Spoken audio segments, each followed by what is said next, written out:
Joining me now, Republican Senator Marco Rubio of the great state of Florida. Senator, great to see you. Great to be here. Thanks so much for being here. Thanks. So, what do you make of it?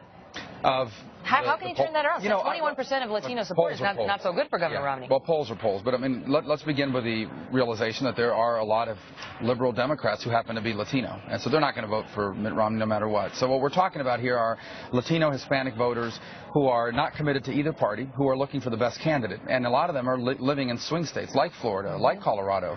And for those folks, I mean, the issues that they care about the most are the issues all of America cares about. The fact that our middle class is under assault. According to Joe Biden, he said the middle class has been buried the last 4 years. He's absolutely right. He should know. He's been there the last 4 years. We're going to talk about that later. The Vice President made some news today. But also, all the statistics tell us the entrepreneurial spirit of the Hispanic community is very real. The Hispanic community is very entrepreneurial.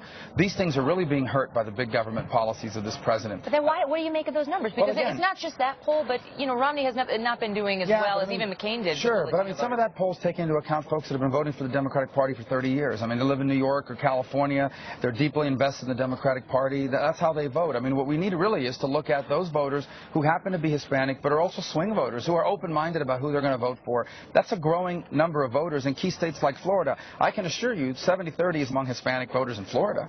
I mean, I bet you it's a much closer race. And in fact, I think we have a very good chance to win it. Let's talk about Florida, because the latest poll out of Florida, the NBC Wall Street Journal poll ended on October 1st, shows Obama up 1 point in your state. 1 point. I mean, Governor Romney needs to win Florida.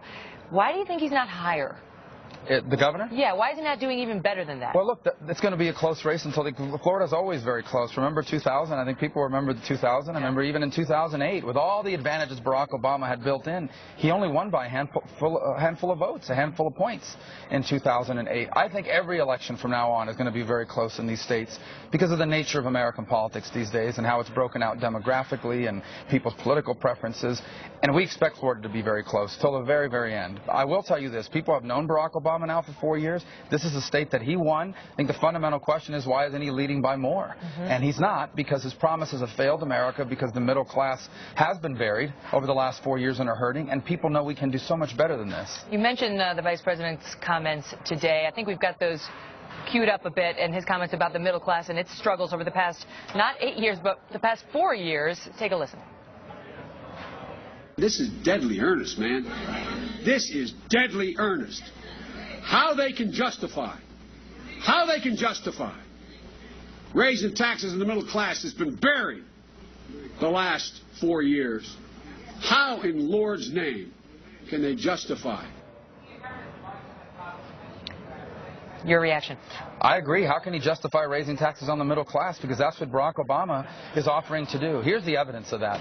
If you raise taxes 100% on the richest people in America, that does not generate nearly enough money to pay for all the promises that Barack Obama has made in his budgets, plus the $16 trillion we owe, not to mention the $16 trillion. So where's that money going to come from? If you tax the rich at 100% and it doesn't generate, where are you going to get the money to pay for all that? It's going to come from the middle class. There seems to be a feeling emerging among some in the country that your party is not for the middle class and that Barack Obama's party is. And I think the Vice President is talking about, he would blame the middle class being buried on the House Republicans because that's what they've been saying. So how does Mitt Romney surpass that tonight? I mean, he's been saying all along, look, I'll create jobs, I'll be somebody who, believes in wealth for everybody, but they don't seem to be buying that, because when you look at some middle class voters anyway, or when you look at the overall electorate, they seem to be saying Barack Obama's policies are better for the middle class. Nowhere in the world has big government ever helped the middle class. There is no country on this planet that has ever grown its middle class because of more government. What grows the middle class is a vibrant private sector where people go out and open new businesses, where existing businesses expand because they have confidence that the tax rate is predictable and affordable, because regulations make it cost-effective and incentivize them to invest in America or in this country, because energy costs are low enough so that you can build things here in America. That's the reality. That's the only way that you're going to grow this middle class.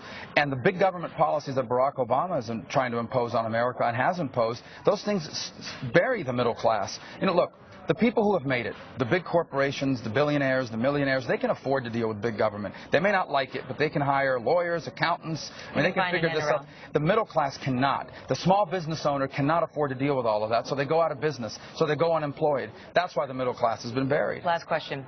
Your expectations for tonight? I think that we're going to begin to see the very clear choice that America has between two very different futures.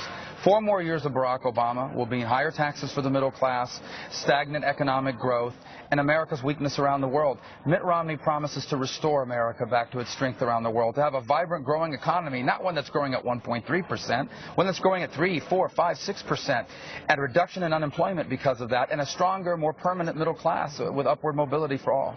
Senator Marco Rubio, great having you on the show. Thank you. First time for us. We appreciate having you. We'll do it again. Thank you.